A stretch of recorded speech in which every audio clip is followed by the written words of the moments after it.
This is too fun. I might start teaching you like this just all the time instead of coming to class. Okay, so now I'm going to show you this isn't really related. It's kind of more related to Google Docs than anything else, but I'm going to show you how to upload a file so that if you have a Microsoft Word document, that's what you've been using, you can quickly upload it as a Google Doc, and it's very simple to do. So here I am in my works cited Google Doc, right? So I go to File and I say New, Document, okay? Actually, that's not it.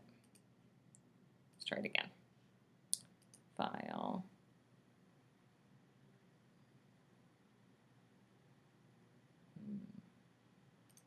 Let's go back to Drive. Okay, so let's do New, File Upload. There we go. Now, I'm looking at my desktop, and I think the name of it was like Good Student or something like that. Yeah, Good Student Example Essay 1. You can see down here that it's uploading. Okay, now it's uploaded. I click it, and it gives me this. Okay, this is the image, basically, of the Google Doc, or I mean of the Microsoft Word document. Now, I don't want it to be a Microsoft Word document. I want it a Google Doc. So all I do is go up here and click Open with Google Docs, and that's it. Now it's right here, and it's going to be forever saved in my drive. That's how easy it is. It even just imported the title as the same thing that I had it. It keeps the file extension as a docx. I mean, it could not be easier to use. The only thing I want to change here is the format, because you can see this is a different font. This is Calibri, and I want it to be Times New Roman. So I'm going to take this out, and I'm going to, well, do it like this again. I was going to put my last name, but I forgot that I need this person's student. So then we're going to go here and click Times New Roman, and that's it.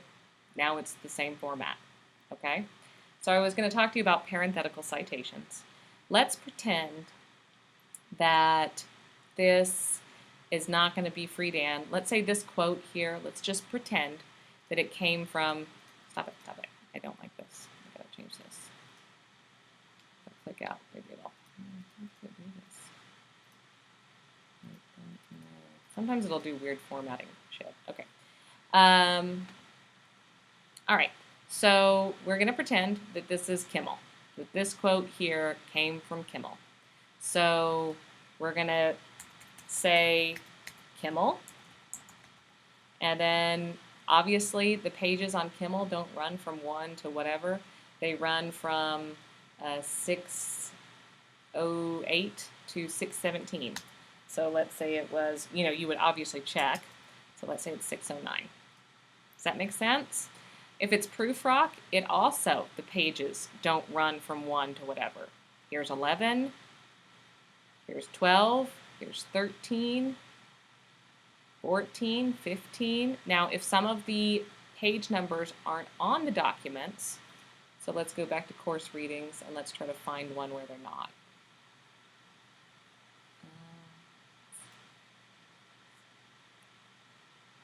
Okay, cool. This one doesn't have page numbers on here.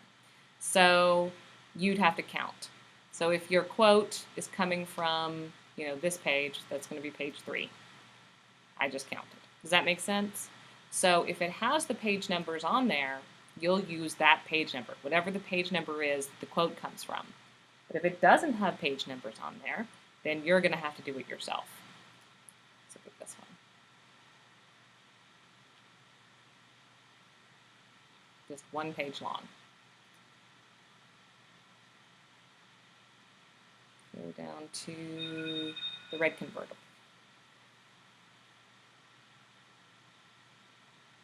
This has page numbers on here. So you obviously follow these page numbers. Those page numbers are the same page numbers that they'd be if you were counting. So it doesn't come from a work in an anthology. It's an actual document. But you understand the point. So whatever page the quote that you're using comes from is the page that you'll reflect in your parenthetical citation. Here.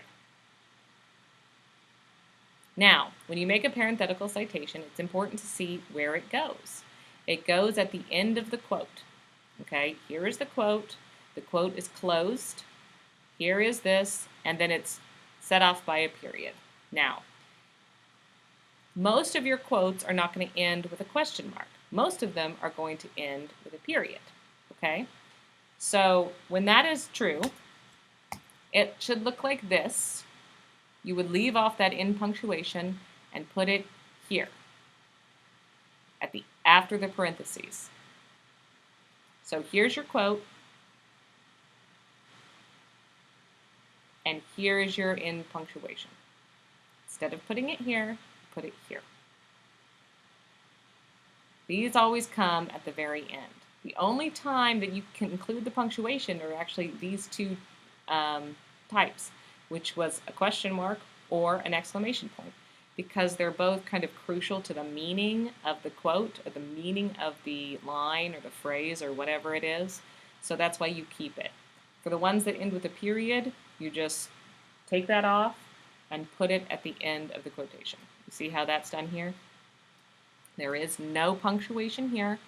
Instead, the period appears here. Uh-oh, look at that. Didn't take that out when I edited. Okay. And that truly is it. So you have to make sure that whatever sources you have in here are reflected on your works cited page. Now remember, we were pretending that that was Kimmel and not Friedan and Chopin. So obviously, if I was making a works cited page for this student, it would be Chopin and Friedan. And that's it. This is stapled to the very end of your essay, and that is the only thing that you have to do. So just make sure that you cite your sources in your essay by giving me parenthetical citations, and then make sure you account for those sources by giving them an entry on your works cited page. And that is all that it is. So again, you use the OWL at Purdue to find all this information, to find the way to cite, and then you use D2L, right, course readings, to find how it's presented, or if you've printed them all off, as you should have, just consult those. And then that's it. It's that simple. So I hope that you don't have questions. If you have questions, we can talk about them next week, or the week after next, I suppose. But hopefully this does it for you. So, I mean, not excite you, because this is, boring for most people, except for me. I love works cited pages. But I hope this answers any questions that you have about citations, makes it not as scary and intimidating. It's really not. It's just knowing formulae. That's all it really is. So as long as you have your works cited page and you have your parenthetical citations and they're done mostly correct, you'll get full points for it. But I want to see attempt. And try not to do an easy bib kind of thing. I can tell when you've done that. And it's like we talked about math. You have to learn how to do it correctly before you can use a calculator. It's the same thing for citations.